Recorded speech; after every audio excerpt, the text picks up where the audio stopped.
Sí, ¿no? Buenas tardes. Bueno, nosotros somos, en cierto modo, sobre todo Escotado y yo, los ancianos de la tribu. Yo creo que la única persona que me aventaja en ancianidad de las que han ido pasando por este foro es Claudio Naranjo. El segundo vengo yo y yo creo que el tercero es Escotado. Y ya luego veréis los jóvenes.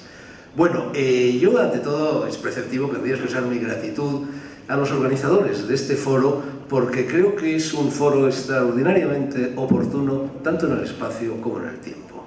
En el tiempo porque... ¿No se oye? ¿Se oye mal? Ya, oí unos gemidos, llegaban a mí unos gemidos. No, decía que oportuno en primer lugar en el tiempo porque parece como si después de 50 o 60 años de absurdo prohibicionismo, de absurda guerra contra las drogas, parece como si empezase a cundir un poco el sentido común en las personas que tienen mando sobre estas cosas. Por una parte, bueno, tenemos el ejemplo reciente de Uruguay, donde ha sido legalizada la marihuana, tenemos el ejemplo de Colorado en Estados Unidos y otros 17 estados donde también de una forma o de otra se ha al menos admitido el uso de la marihuana, incluso en Cataluña, tenemos ejemplos anteriores en Holanda y en Suiza, y la semana pasada, o hace 15 días, hubo incluso una declaración de no sé qué organismo de Naciones Unidas, donde también, bueno, se venía a decir esto, que basta ya de esta insensata guerra, que se ha perdido, que según cifras oficiales ha generado más muertes que la Segunda Guerra Mundial, y, en fin, empecemos a sustituir el prohibicionismo por la libertad. Oportunidad también en el espacio, porque la verdad es que en la geografía, este foro se organiza en una isla como Ibiza, que fue un lugar, bueno, determinante en el itinerario de aquellas personas que a partir de mediados de los 60 y más o menos hasta 1980, bueno, nos pusimos en marcha, empezamos a interesarnos por este tipo de sustancias, estoy hablando, en fin, de los hippies y de todos los círculos concéntricos que el hippismo generó, y Ibiza fue una de las estaciones de aquel itinerario. Por lo tanto, yo recuerdo, yo llegué a esta isla, se dice pronto, con razón decía que era el más anciano de la tribu, en 1957. Hace más de medio siglo. Llegué acompañado por Gonzalo Torrente Malvido, el hijo de Torrente Ballester, y me encontré con una isla que era literalmente territorio off limits, donde todo estaba permitido. Y efectivamente todo estuvo permitido en esta isla durante bastantes años. Algunos años después llegaría incluso también Escotado, que fue uno de los fundadores, bueno, de aquel acto de música y de otras cosas legendario que fue Amnesia, y por lo tanto la verdad es que complace volver a poner la planta de los pies en esta isla para hablar de las cosas de las que tantos hablamos aquí durante tanto tiempo. Ha dicho José Carlos Bouso, y lo dice también el programa de este foro, que tenemos que hablar de los aspectos filosóficos. Bueno, estas son palabras mayores, verdaderamente. Yo creo que una persona que se adentra en el uso de sustancias enteogénicas, bueno, yo creo que hay fundamentalmente 4 vías de aproximación. Uno es, bueno, el recreo, la necesidad de ocio, de divertirse, de pasar unas cuantas horas, en fin, de risa, de amistad, de fraternidad. Otro es la socialización, que en el caso de la ayahuasca es un impulso, en fin, muy fuerte, es decir, seguramente de todo este tipo de drogas, de sustancias, la más socializadora es la ayahuasca. A mí me ha hecho mucha gracia, he estado releyendo estos días aquí un libro de Escotado que se llama 60 semanas en el trópico, y la última parte, las últimas 40 páginas de ese libro son una minuciosa descripción de lo que fue, me parece, su primera ingesta, no sé si era la primera, creo que sí, ingesta de ayahuasca, que se produjo cerca de Manaos, cerca del Río Negro, en fin, en pleno corazón de la selva amazónica. Y entonces allí utiliza la expresión Escotado para definir, bueno, el tipo de socialización que se crea en las ingestas de ayahuasca, utiliza la expresión talante republicano. Quizá el propio Escota no recuerde que utiliza esa expresión. Y distingue ese talante republicano, bueno, de la fraternidad que también se crea cuando se consume LSD, cuando se consume marihuana, cuando se consume psilocibina. Decía que hay 4 vías de aproximación. La primera sería la del recreo, la segunda sería la de la socialización, la tercera sería, y está muy presente en este foro, la terapia, es decir, utilizar estas sustancias como terapias de determinadas dolencias, fundamentalmente del alma, de la psique o incluso pues, del soma, del cuerpo. Y luego hay un cuarto impulso, que es el de la curiosidad filosófica, el anhelo de conocimiento. el anhelo, bueno, de encontrar más o menos respuesta a todas esas viejas cuestiones de quiénes somos, quién soy yo, qué es el ego, qué es el yo profundo, qué es el mundo, qué es la realidad, cuál es la verdadera realidad, etcétera, etcétera. Yo tengo que decir que a mí la vía por la que yo me he acercado al uso de este tipo de sustancias ha sido siempre la cuarta. Yo nunca he buscado recreo, aunque a veces ese recreo haya llegado por sí solo, nunca he intentado socializar, no soy una persona muy sociable, esa es la verdad, nunca me he visto obligado en recurrir a una de estas sustancias como terapia, no he tenido grandes males ni del cuerpo ni del alma, y ha sido siempre la curiosidad filosófica, el espíritu de aventura, la aventura del conocimiento, el que me ha impulsado a utilizar este tipo de sustancias. Yo la verdad es que la primera vez que yo tuve contacto con las sustancias enteogénicas, yo llegué a Katmandú en 1967, un par de meses antes de que aparecieran los primeros hippies. Yo suelo definirme como un paleo hippie, porque realmente llegué allí antes que nadie y durante un par de años pues, me dediqué a recorrer las estaciones de ese itinerario, Katmandú, Goa, Bali, Bangkok, luego ya viniendo al Mediterráneo, Creta, Ibiza, etc. Y recuerdo perfectamente la primera vez que yo fumé un chilón de marihuana, que fue en un bar de Katmandú, que hace cosa de 10 o 12 años lo cerraron, e incluso curiosamente apareció la noticia de que habían cerrado el Cabin, que era un tugurio infecto, en la prensa española, y yo recuerdo que un día estaba paseando por las calles de Katmandú, vi un callejón, vi el anuncio, había una flechita que decía Cabin, llegué allí y me metí en el Cabin. Y había lo que en una de mis novelas, el que vino al corazón, me ha llamado Los Caballeros de la Tabla Redonda, había un montón de hippies sentados alrededor de una mesa ovalada que se estaban pasando un chilón. Yo en aquel momento no tenía ninguna experiencia en el uso de este tipo de sustancias. Bueno, me senté allí, llegó el chilón, le di 2 caladas, mal dadas seguramente porque en la medida en que yo no era fumador de tabaco, no estaba acostumbrado a inhalar humo, sin embargo el chilón, en fin, es un mecanismo por el cual quieras o no inhalas el humo, y me noté raro. Salí, me senté en un pollete que había en aquel patio infecto, lleno de mugre, lleno de cascotes, lleno de basuras, y milagrosamente aquel patio se transformó en un patio florentino con una escultura, un puto, un amor del Verrocchio, una fuente cantarina, y así estuve, pues no sé, un par de horas sentado allí, 2 horas que en el tiempo interior pues fueron realmente centenares de años. A partir de ese momento, pues la verdad es que con gran vehemencia me dediqué a seguir tirando de este hilo y en 1970 en Roma probé por primera vez el LSD. Tengo que decir que es una de las 3 o 4 experiencias más determinantes de mi vida y por supuesto más transformadoras. Mi primer contacto, sin embargo, con el yagé o con la ayahuasca, bueno, mi primer contacto fue literario, fue cuando leí también, más o menos en 1968-1969, ese libro legendario hoy, Cartas del Yagé, en el cual que fue escrito, esas cartas fueron enviadas por William Burroughs a su amigo Allen Ginsberg en 1953, pero no se vieron hasta aproximadamente 10 años más tarde.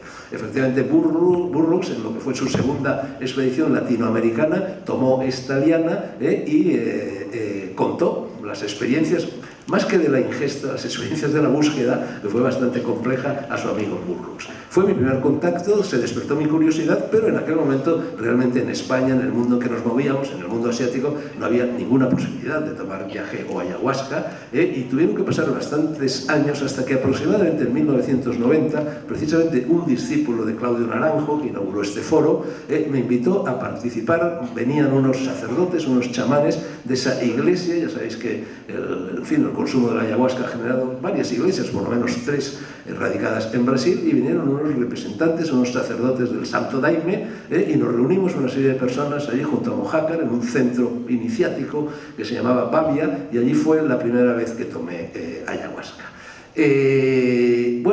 La verdad es que en esa primera ingesta de ayahuasca me sucedieron 2 cosas realmente extraordinarias y que fueron también determinantes, bueno, para mi conducta sucesiva en el futuro. Lo primero que me sucedió, yo en aquel momento estaba, y es curioso porque en el libro 60 semanas en el trópico de Escotado, también cuando Escotado toma por primera vez la ayahuasca, ahí cerca de Manaos, cerca de Río Negro, él estaba, bueno, muy culpabilizado, porque en ese momento más o menos acababa de romper una familia y acababa de iniciar la andadura de una segunda familia. Y bueno, a mí me pasaba algo parecido cuando en 1990 aproximadamente tomé la ayahuasca en Mojácar. Y lo sorprendente fue que en un determinado momento, en el transcurso de la experiencia, yo me asomé a mi conciencia, visualicé mi conciencia. Yo creía que me iba a encontrar mi conciencia pues llena de telarañas, llena de escupitajos, llena de murciélagos, por todos esos condicionamientos del sentido de culpabilidad que la sociedad y el contacto con las mujeres y el cristianismo y tantas otras cosas induce en nosotros. Y para mi sorpresa yo tenía la conciencia absolutamente limpia, como los chorros del oro, como si acabaran de bruñirla, de pulirla, de limpiarla con estropajo y con asperón. Bueno, aquello me dio una sensación de libertad extraordinaria, me descondicionó de una manera formidable. Y la segunda, en fin, lo segundo que me sucedió en aquel momento tiene una verdadera dimensión filosófica. Y es que tiene que ver, pues nada menos que, bueno, quizá el último gran filósofo contemporáneo, mejorando lo presente, mejorando escotado, ha sido Heidegger. Y Heidegger, en su obra capital, y prácticamente toda su obra, El ser y la nada, plantea la pregunta, prácticamente desde el comienzo de su especulación filosófica, se pregunta, ¿por qué el ser y no más bien la nada? La verdad es que esa pregunta, yo creo, a mí desde luego me ha atormentado a lo largo de la existencia y nos ha inquietado mucho, yo creo que a casi todos los seres humanos, ¿no? Porque es en definitiva preguntarse por el origen del universo. Eso mismo que ahora Hawking y otras personas están pontificando sobre ello en no sé qué simposio de Tenerife. Bueno, pues parece ser que en la experiencia de la ayahuasca esto es bastante común. Según me dijeron los sacerdotes del Santo Daime, hay un momento en el que uno va vagando por esa selva primordial que el otro día evocaba Claudio Naranjo en su intervención. Efectivamente, la ayahuasca te lleva inmediatamente a un mundo natural, te lleva a esa selva primordial, te lleva al origen de los mitos, te lleva por lo tanto al origen de los símbolos y seguramente de los arquetipos. Bueno, y en ese peregrinar hay un momento en el que uno suele verse delante de un agujero. Y entonces parece ser que la reacción más usual frente a ese agujero hay dos reacciones. Una, tener miedo del agujero y salir corriendo, y otra, tener curiosidad por lo que hay en ese agujero y tirarse a él. Bueno, yo como un idiota ni tuve miedo ni me tiré a él, simplemente me resbalé. Y había hierba, aquello estaba húmedo, me resbalé y me caí al agujero. Y entonces tengo que decir, y lo sé porque había mirado el reloj que llevaba en la pulsera un poco antes de caerme al agujero, y luego cuando emergí del agujero, también después de un lapso de tiempo que a mí me pareció infinito, pero en realidad había transcurrido, miré el reloj y había transcurrido aproximadamente media hora. De tal manera que yo cuando me caí aquel agujero estuve en la nada. Fundí en negro, como cuando en una secuencia cinematográfica, en fin, esa cortinilla negra, fundí en negro. No sé dónde estuve, no fui. Se borraron todas las etiquetas. Se borraron las etiquetas de mi biografía personal, se borraron las etiquetas de mis filiaciones, simpatías, fobias, filias, creencias, etc. Y se borraron incluso pues, los datos aportados pues, por lo que el espejo arroja de mi imagen, por mi propia imagen, por el color de mi pelo, por el color de mis ojos, por la forma de mis manos. Desaparecí por completo. Estuve en la nada. Estuve en eso que los taoístas llaman el wu wei, que es en fin, el vacío absoluto, el vacío sideral. Y tengo que decir que esa experiencia, que me resulta en fin, muy difícil explicar, porque claro, fue una experiencia inefable, y lo inefable por definición no se puede explicar, fue también sumamente tranquilizadora, porque lo que sí sé es que estuve muy bien. Experimenté una extraordinaria sensación de bienestar no siendo. El otro día hablaba aquí Claudio Naranjo de cómo, bueno, una de las cosas para las que sirve este tipo de experiencias, la ayahuasca, es para aniquilar el ego, o por lo menos para empezar a aniquilar el ego. El ego es un concepto que hace 40 o 50 años nadie hablaba del ego. Hablaban los psicoanalistas, hablaban los psiquiatras, en fin, se hablaba de círculos muy reducidos, y luego es un concepto que ha saltado al común de los mortales, que ha saltado al gran público, y ahora todo el mundo habla de ego, generalmente sin saber de qué está hablando. La verdad es que el ego se ha convertido en un concepto muy confuso, yo creo que confuso para todos, incluso para los que estamos en esta mesa, pero si a mí me preguntan qué es el ego, yo diría que el ego son las etiquetas, que la presión cultural, la presión histórica, lo artificial en definitiva frente a lo natural, va añadiéndole al niño a partir de su nacimiento. Esas etiquetas son en primer lugar de carácter biográfico. Te dicen que tú has nacido, bueno, en mi caso el 2 de octubre de 1936 en Madrid, etc. Te dan unos datos, que eres español, te dan unos datos biográficos. Luego, bueno, pues vas generando efectivamente datos de filiaciones, de creencias, te vas haciendo de derechas, de izquierdas, creyente, ateo, musulmán, cristiano, lo que sea. y al mismo tiempo vas recibiendo también esa información a la que ya me he referido, que es la que te transmite el espejo, es decir, datos corporales, datos biográficos y datos de creencias y de opiniones. Bueno, la suma de todas esas etiquetas que nos vamos y nos van adhiriendo es una especie de costra en la cual se va sumergiendo eso que todo niño trae al nacer, y no solo todo niño, y yo diría que incluso todo animal, que no haya tenido gatos o perros, sabe perfectamente que no hay dos gatos iguales, sobre todo dos gatos iguales. Dos perros, a veces los perros son un poco más iguales que los gatos, pero los gatos jamás son iguales y los niños tampoco son iguales. Sin embargo, poco a poco, esa presión cultural, el peso de la historia, el peso de lo artificial, el peso de la sociedad, va aplastando el yo profundo y surge el ego. Entonces, para mí, esa experiencia de paso por la nada, esto es algo que naturalmente no tengo que adscribir solo al uso de la ayahuasca. Esto es algo que me ha pasado también con el LSD, que me ha pasado también con psilocibes, que me ha pasado con San Pedro, que me ha pasado con el peyote, es decir, incluso en determinadas dosis pues con el cannabis. Yo creo que es una experiencia común esto de comenzar a aniquilar el ego, de comenzar a quitarnos todas esas costras de la lepra del ego que están ocultando nuestra verdadera personalidad, es común a todas las experiencias enteogénicas. Al fin y al cabo, Escotado, en su historia de las drogas, utilizaba un término que a mí me gusta mucho, hablaba, y esto forma parte de lo que Escotado llamaba allí el complot pagano, que es como en un determinado momento la humanidad, una serie de personas por aquí y por allá, reiniciaron la andadura de búsqueda interior, de búsqueda en la conciencia, de búsqueda espiritual, de búsqueda filosófica, que muchos siglos atrás se había iniciado, por ejemplo, en los santuarios iniciáticos del mundo greco-romano, del mundo pagano, Eleusis, Delfos, o en Egipto, Sais y en tantos otros lugares.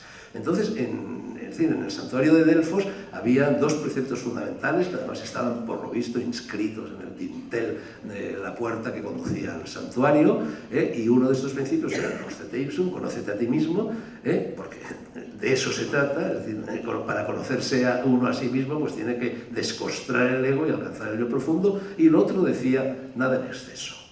Yo releyendo ayer y hoy estas páginas que Escotado dedica en su libro a la ayahuasca, en 60 semanas en el prójimo, digo, sí, también, porque la experiencia de ayahuasca es un lapsus significativo, psicopatología de la vida cotidiana, es verdad, es una experiencia de prójimo, ¿no? Es una experiencia socializadora, es una experiencia de fraternidad, pero bueno, no era el prójimo, era el trópico. Entonces ahí, bueno, estaba Escotado y las personas que iban a intervenir en esta experiencia estaban todos pues, en fin, alineados, más o menos como las horas de un reloj, juntitos, les habían dado a cada uno de ellos una cuerda, tenían que hacer un nudo en la cuerda, es decir, la traducción de ayahuasca procedente del quechua es soga del muerto, como seguramente se ha dicho ya en este foro, soga del muerto metafóricamente en el sentido de que hay como una especie de soga que según las creencias indígenas saca el espíritu del cuerpo y sin embargo no se produce la muerte, luego el cuerpo sigue vivo cuando el espíritu regresa. Bueno, pues le dieron esta cuerda, hicieron el nudo y les dijeron que cada uno de ellos tenía que formular, en voz más o menos alta, quizá en un susurro, que tenían que formular un voto, lo que esperaban de esa experiencia. Bueno, el uno o la una dijo amor, el otro paz universal, el otro comprensión, conocimiento, armonía, luz, lo que fuera, y Escotado musitó entre dientes, freedom, libertad. Hasta el extremo de que luego, porque aquella ingesta de ayahuasca duró varios días, que luego le llamaban a Escotado allí el profesor Freedom, ¿no? Bueno, a mí esto, la verdad es que me ha gustado mucho, porque yo tengo que decir, ahora lo voy a explicar. Antes quiero hablar de mis sucesivas experiencias con la ayahuasca. Yo no he tenido muchas experiencias con la ayahuasca. Yo no soy un experto en la ayahuasca, como lo es Jonathan Ott. Y por cierto, quiero también subrayar lo cómodo que me encuentro estando aquí en compañía de Jonathan Ott y de Escotado, también por supuesto de José Carlos Bouso. Pero es una comodidad extrema porque Escotado y yo codirigimos en los cursos de la Universidad Complutense en el Escorial hace aproximadamente casi 20 años, un curso extraordinario, era como si hubiéramos trasladado del campus de la universidad, dos cursos que se llamaban Desobediencia Civil contra Cultura y Farmacia Utópica. Vino Hoffman, que todavía vivía, tardó muchos años en morir, vino Satz, vino Shulgin, en fin, vinieron verdaderamente pues, la plana mayor de la enteogenia universal y bueno, había 300 alumnos a veces pues no sé, tan cualificados y tan conocidos como Alaska o como Enrique Bumburi o como Silvia Grijalva y verdaderamente se creó un clima extraordinario en aquel encuentro y estaba Jonathan Ott y estaba Escotado y estaba yo. Es cuando yo conocí entonces a Jonathan Ott. Hay una anécdota, por cierto, muy graciosa. El rector de la Universidad Complutense, de verano, de los cursos de verano, hermano en aquel momento era Pepín Vidal Benito. Y 2 o 3 días después de que terminara aquel curso, Pepín Vidal Benito vino a Soria, donde estaba yo, y bueno, me llamó por teléfono, oye, que voy a ir a Soria, vino con su mujer para que nos lo enseñes un poco y estas cosas. Y entonces me contó Vidal Benito, algo que quizá vosotros no sabéis, es que en un determinado momento, en una mesa redonda similar a esta que se estaba celebrando en aquel curso, estaba Escotado, estaba Luis Eduardo Aute, estaba yo, y los 3 estábamos fumando porros, y todo el mundo estaba fumando porros. Y entonces el ujier de la universidad, aterrorizado, acudió a la oficina del rector y le dijo a Pepín Vidal: están todos fumando porros, llamo a la policía. Y Pepín Vidal dijo: ni se le ocurra, ni se le ocurra. Bueno, efectivamente no llegó la policía, eran otros tiempos. Bueno, la segunda vez sigo con mis ingestas de ayahuasca y luego explico por qué me ha llamado tanto la atención esa exclamación de freedom que Escotado en similar circunstancia pronunció. Sí, ya me estáis llamando la atención, pues ha ido ya un cuarto de hora, es tremendo, no he dicho nada de lo que quería decir. Bueno, el caso es que a mí me molestó un poco en la primera ingesta de ayahuasca el hecho de que, hombre, me trataron con cierta unción reverencial. Bueno, yo era ya una persona conocida, un escritor conocido, me colocaron en un lugar preferente, en Barrera prácticamente, tenía delante pues al chamán del Santo Daime, me dio más cantidad de ayahuasca que la que generalmente dio a las otras personas e incluso me permitió repetir. Pero en un determinado momento yo estaba inclinado así y me llamó, en fin, con cierta violencia, con cierta agresividad, me llamó la atención y dijo: no, hay que estar erguido, con la columna vertebral en perpendicular.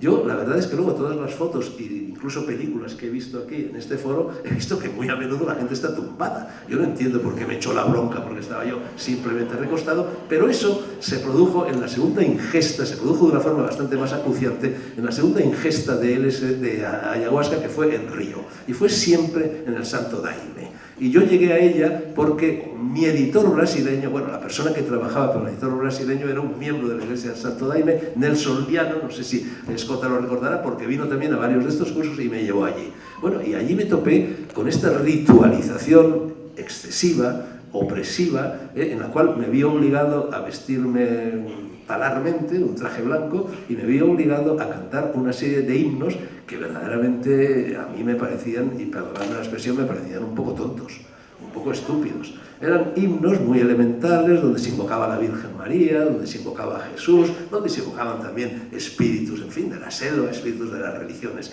precolombinas, etc.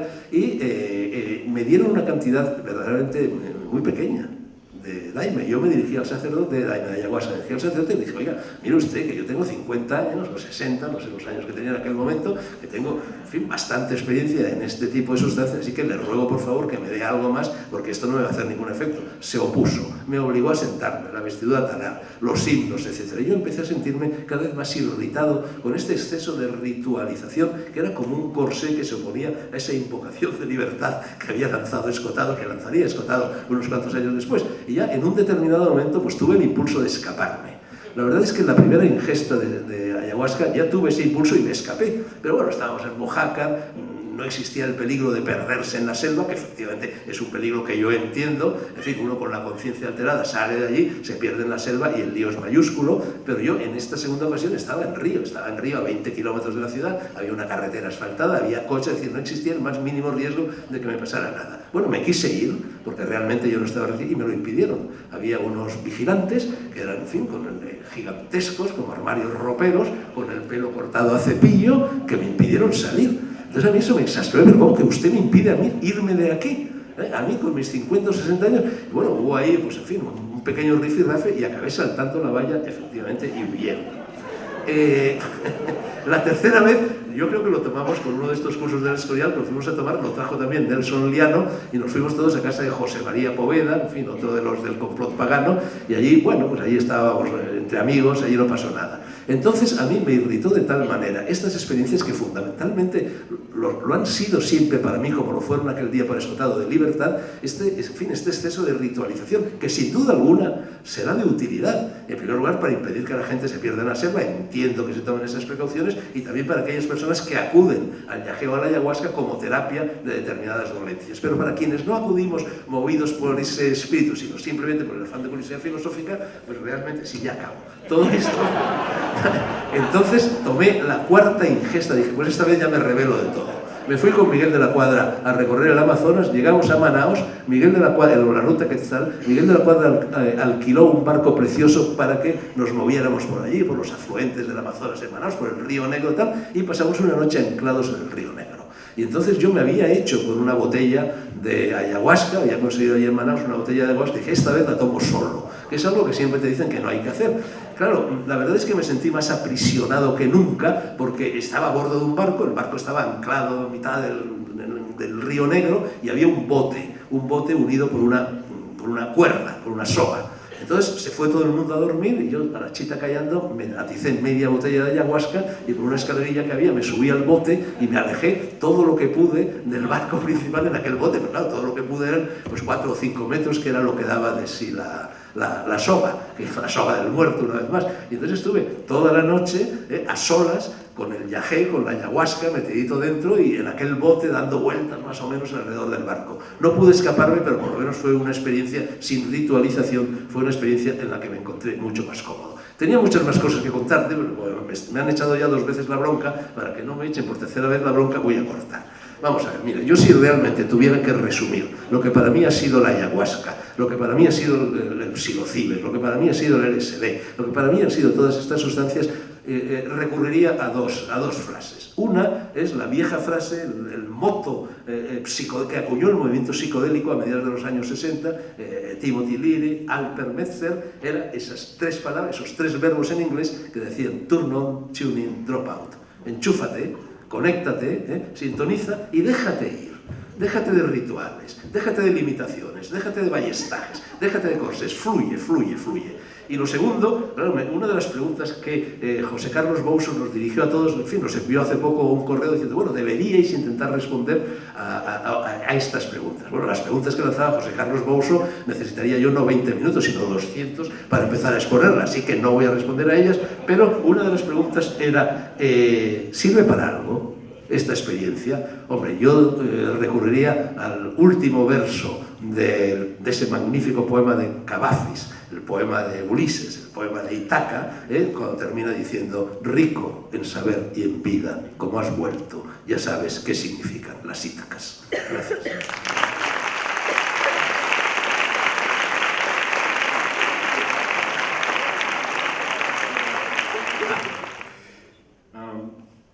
Muchas veces me han preguntado sobre LSD o los hongos o ayahuasca, pues, ¿qué hace esto?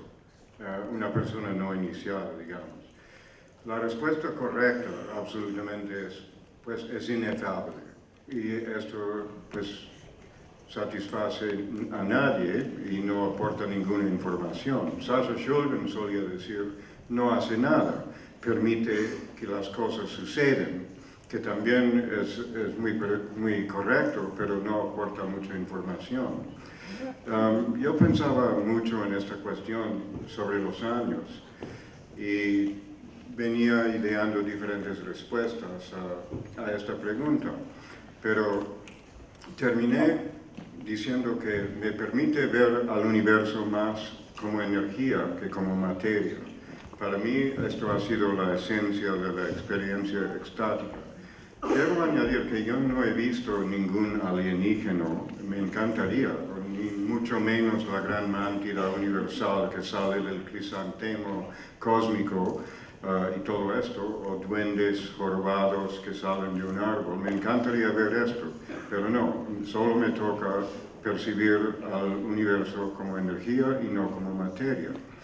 Y esto ha sido fundamental para mí y es una experiencia profundamente antimaterialista.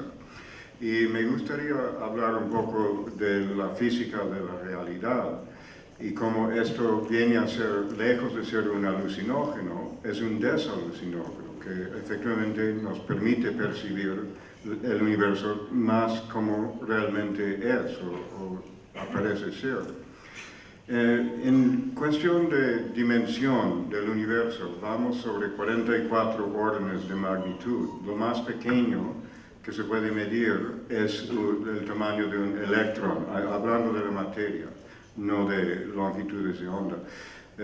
Un electrón o un quark. Quarks ambos son partículas fundamentales. Quarks forman bariones o hadrones, es decir, protones y neutrones.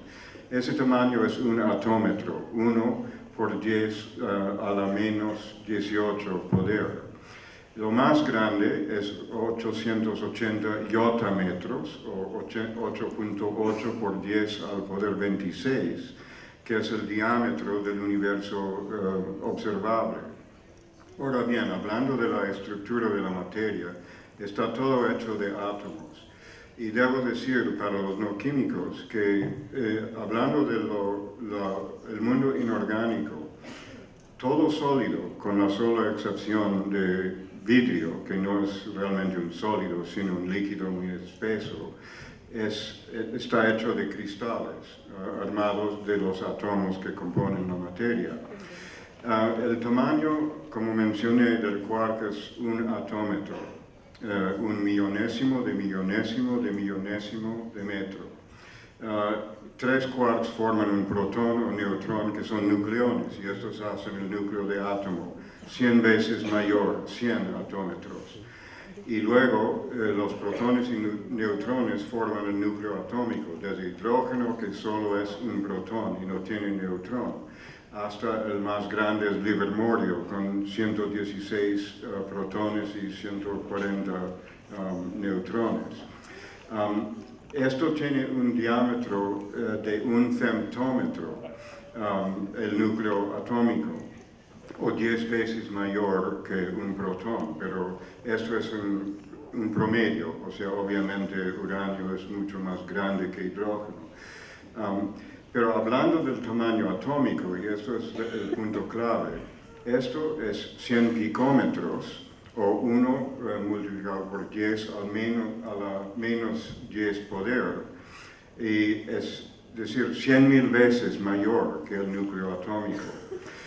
Para visualizar esto, imaginamos que es un arroz con leche, el mundo atómico, y los núcleos son uvas pasas con dimensión de 1 centímetro, y se arman un cristal donde todos están separados de manera equidistante. La separación para estos puntos de 1 centímetro es de 1 kilómetro entre sí. Entonces tenemos en lo que llamamos materia o algo sólido, 100.000 veces más espacio que solidez. Ahora bien, hablamos de masa. El neutrón tiene una masa de 1,673 octagramos y el protón es ligeramente menos masivo y el electrón tiene 1836 veces menos masa que el protón. Pero nuestro universo es tan extraño porque el electrón y el protón tienen la misma carga, tienen el mismo peso electrostático, pero una diferencia de casi 2000 veces de masa. Entonces toda la masa efectivamente del átomo, de la materia, se concentra en este núcleo, en estas uvas pasas con una separación de 1 kilómetro entre sí. Y esto es muy, muy importante. Bueno, hay muchos modelos, o sea, esto no se puede visualizar directamente, pero se puede concebir no es espacio vacío exactamente entre el límite del diámetro del átomo y su núcleo, pero son nubes de electrones que van frenéticamente moviéndose alrededor de esto. Tienen que tener mucho ímpetu para resistir la atracción electrostática, es decir, para caer contra el núcleo que es positivo, con carga positivo. Y hay hasta 7 capas que llamamos periodos de electrones y cada capa representa mayor energía, mayor el alejamiento del núcleo.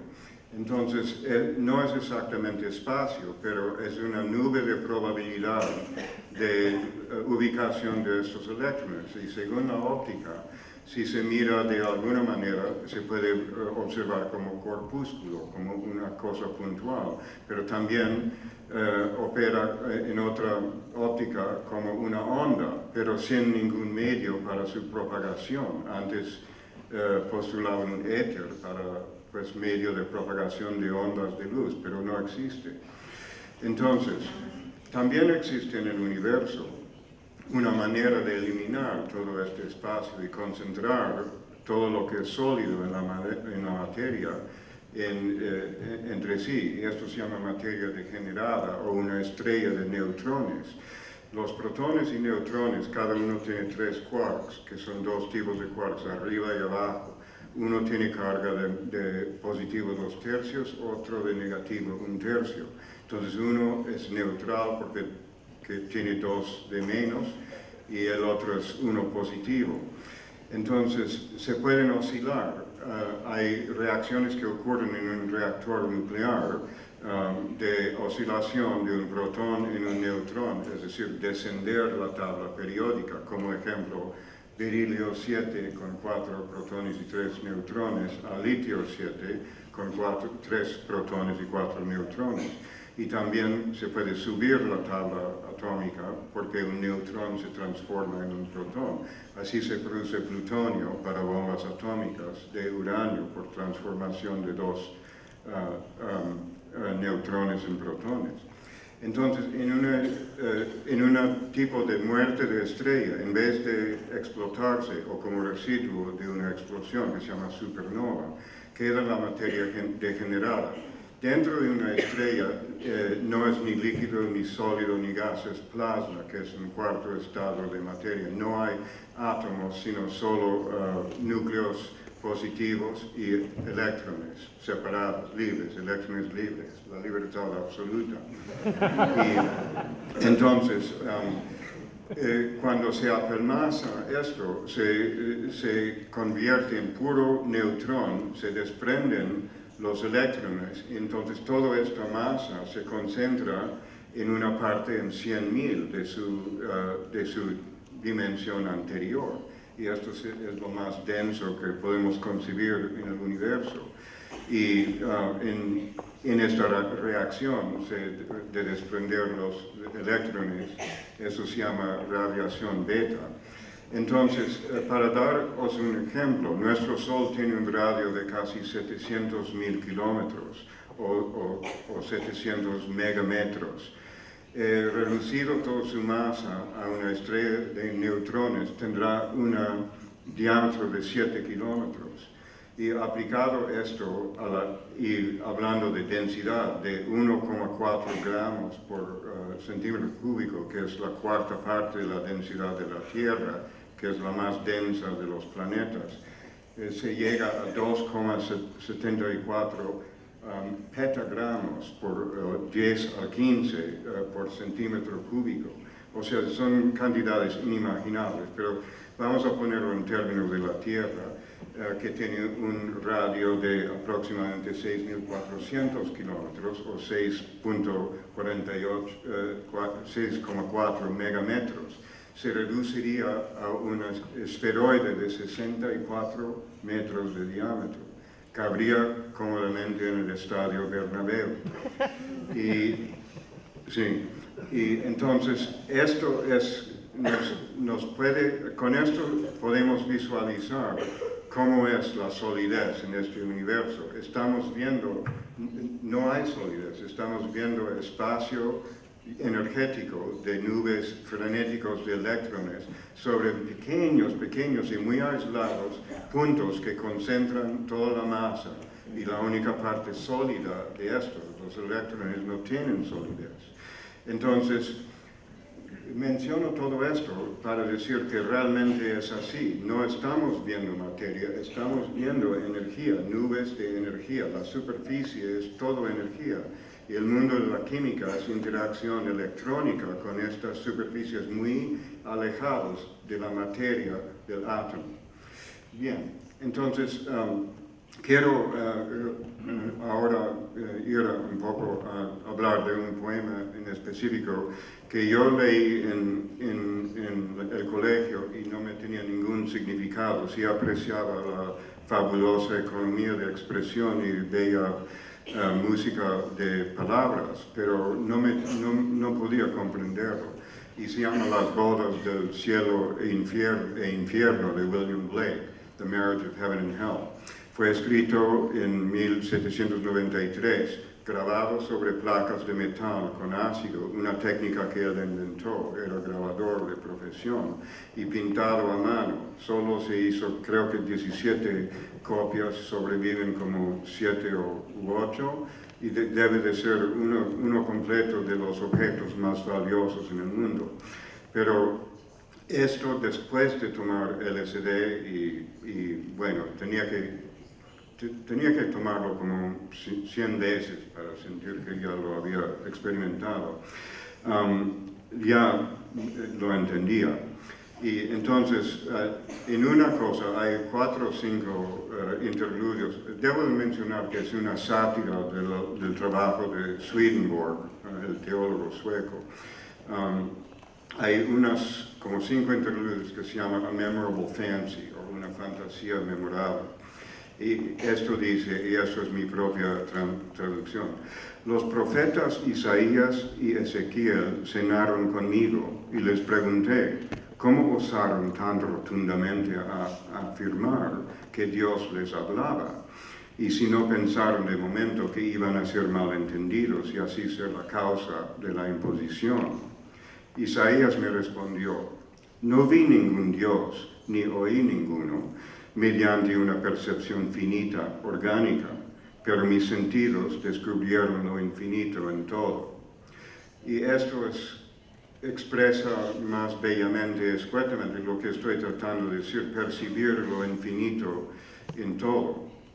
Y luego habla de la energía en este mismo poema. Y esto hay que mencionar que es antes de la teoría de la termodinámica, antes de muchas cosas que tomamos por un hecho hoy en día. Todas las Biblias y códigos sagrados han sido las fuentes de los siguientes errores. Primero, que el hombre tiene 2 principios reales y existentes, vis, un cuerpo y una alma.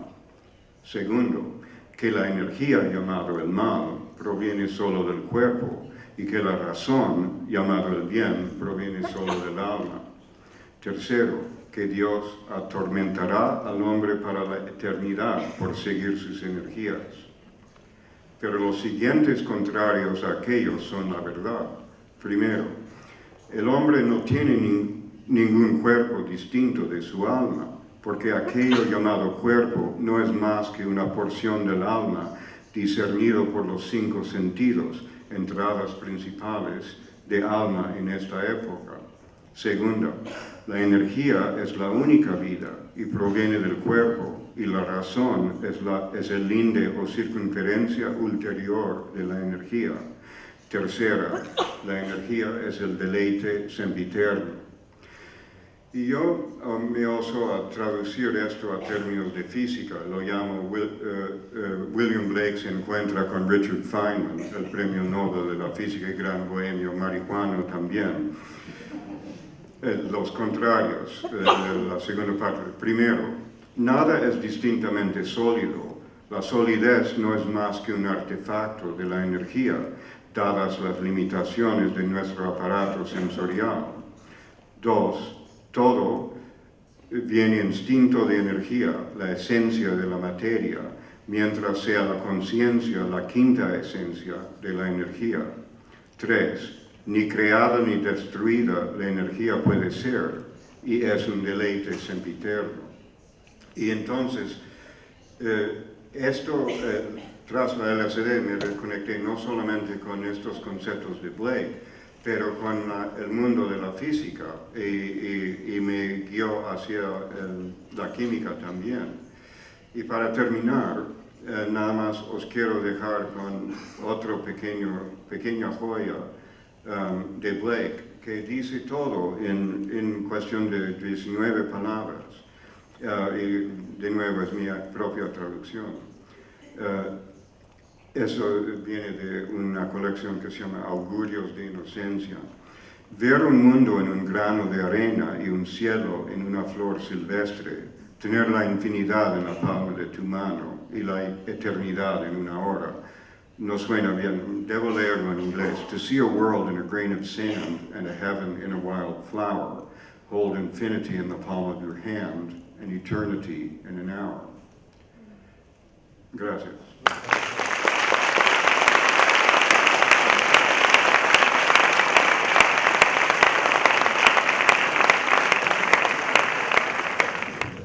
Vamos a ver.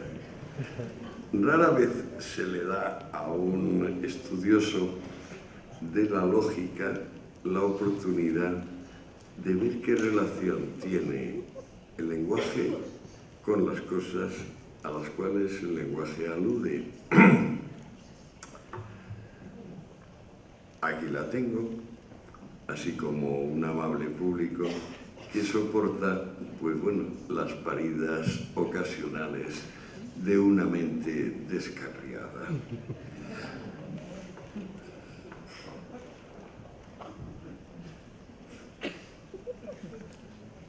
Ser, que es la partícula que permite conectar todos los elementos lingüísticos, y vamos a precisar los elementos lingüísticos brevemente. Verbos, que son acciones, sustantivos o nombres, que vienen a representar lo que Jonathan llamaba protones o neutrones, núcleos, adjetivos, adverbios, conjunciones y preposiciones.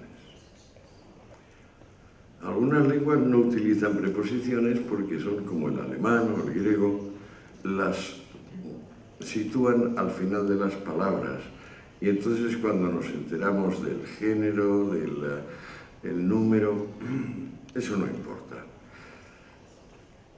Las personas, cuando se ponen a hablar, quieren de alguna manera remarcar, poner el acento, no saben ellos muy bien si en sí mismos o en las cosas a las que se refieren, y entonces usan ampliamente esa parte del lenguaje que llamamos adjetivos. Los adjetivos tienen un pequeño problema, que es que son polares. Digo, tienen un pequeño problema en relación con lo que le pasa a los verbos, lo que le pasa a los sustantivos. Por ejemplo, si yo digo caballo, caballo. Pero si digo no caballo, no pasa nada. No caballo no existe. Yo digo, por ejemplo, televisión. Wow, ahí tenemos una sustancia. Digo no televisión, no sustancia. Sin embargo, cuando hablo de adjetivos, si no tengo el contrario, no tengo nada. Alto, bajo, bueno, malo, simpático, antipático.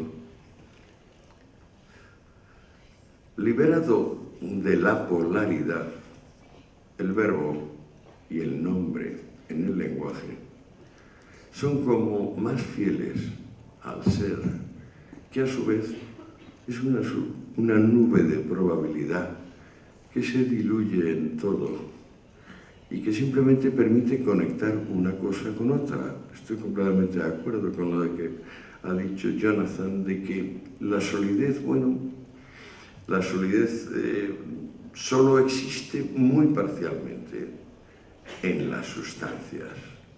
Las sustancias concentran la solidez del universo, las sustancias son muy pocas.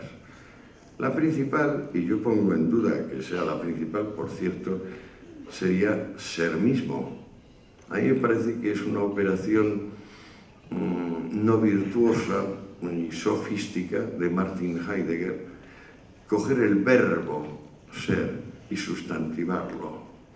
Creo que el verbo no se puede sustantivar porque el verbo es la parte de la acción y la sustancia es la parte de la acción ya realizada, la acción que, como el capital, no necesita gastarse inmediatamente. El resto de las partículas lingüísticas necesitan, bueno, ir siendo gastadas. Y por eso tenemos sus contrarios, por eso metemos adverbios, por eso las conjunciones conectan las palabras. A mi entender, la esencia de la realidad, fíjense ustedes, esencia, los alemanes dicen Wesen, esencia, como todo, como sustancia, todo viene del verbo ser. Sustancia es lo que el ser es, lo que el ser era, siendo. Es un participio del verbo ser. Esencia, pues es la reflexión del ser sobre sí mismo. El ser como ser, propiamente ser. Bueno, la esencia de la realidad, pues es todo lo contrario de lo que hemos soñado, pensado, imaginado, deseado, querido. Es lo que pasa. Lo que pasa. O sea que, por ejemplo, da la casualidad de que ahora esta tapa está en este preciso punto, aquí. Que no podemos jamás acercarnos remotamente a la variable de espontaneidad que tiene el mundo real, el mundo físico. Hay un mundo soñado, el mundo de las utopías. Hay un mundo deseado y hay el mundo que es. Soportar el mundo que es la tarea de cualquier mente racional que lentamente se ha ido formando y aprendiendo no solo sus límites, sino la infinitud del universo. Comíamos hace poco en el Marisal y yo pensaba que el origen de una palabra era barbariensis y en realidad es barbadensis. ¡Qué tontería! Era una R por una D. Luego alguien más en la mesa aclaró que Bahamas, que parece tan anglosajón, en realidad viene de bajamar, de un marinero andaluz, que aquello dijo, bajamar, debió haber una subida, una bajada. La realidad se distingue del mundo imaginado, del mundo de la fantasía, porque la realidad va siempre más allá. Porque la realidad es infinita en todas direcciones. Y ustedes me podrán decir cuántas direcciones hay, y yo les diré infinitas.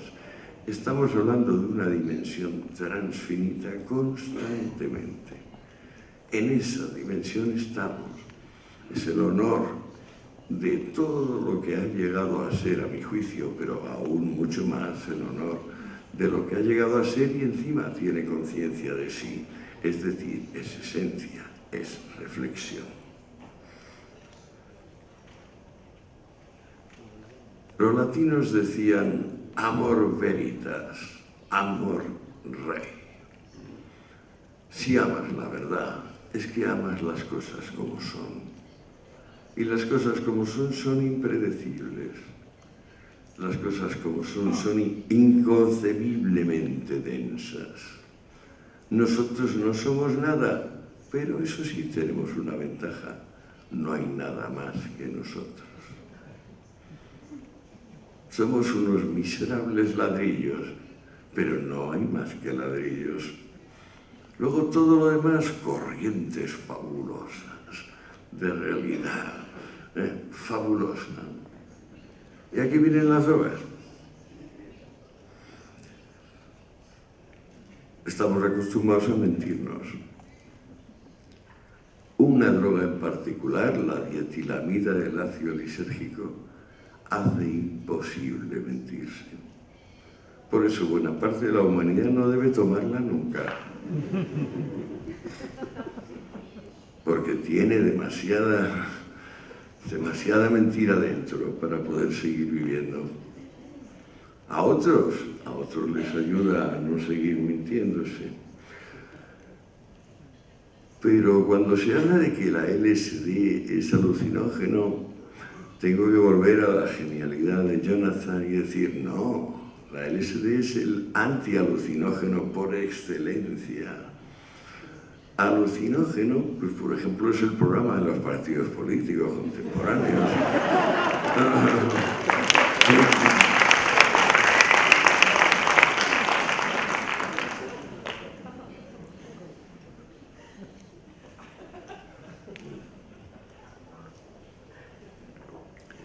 Si no podemos mentirnos, y no podemos mentirnos después de tomar LSD y otras muchas sustancias, Baudelaire decía, el que nunca toma vino tiene un secreto importante que esconder a sus semejantes. Porque el alcohol es una droga desinhibidora y hay personas que no se pueden desinhibir porque naturalmente si se desinhiben pues resulta alguno puede ser hasta pedófilo y son cosas que no son de recibo. Las drogas, en principio, a mi juicio, están ahí, como el resto de las energías potenciales de la naturaleza, para hacer que el hombre sea más culto, más controlado, más honrado y, sobre todo, más consciente de sí y de esta tarea de humildad, de aceptar lo infinito de la realidad. Es decir, que el mundo no nos obedece, que lo más que podemos hacer es conocer el mundo, pero que la obsesión de mandarle siempre contiene una secreta obsesión de individuos a quienes deberíamos meter en la cárcel porque quieren ser domadores de personas. Y como mucho aceptamos el circo y que domen un oso o una pulga, pero no que domen personas. Y este tipo de individuos lleva unos 5.000 años fastidiando al resto de la condición humana de manera insistente. Las drogas deben hacernos más controlados. Las drogas deben honrarnos, deben hacernos más exigentes. Jonathan es como mi hermano pequeño y los dos tenemos una pequeña batalla personal. Fernando también, pero es mi hermano mayor. Tenemos una pequeña batalla personal para que todo esto nos haga bien y para que toda este freedom, para que todo este estar abierto a la realidad nos ayude a morir mejor y a que las personas luego digan fueron buena gente, porque no se puede pedir nada más. El que pida otra cosa es un demente. No solo un demente, sino un demente peligroso.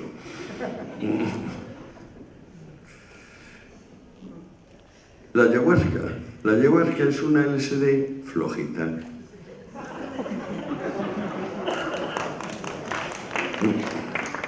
Está bien.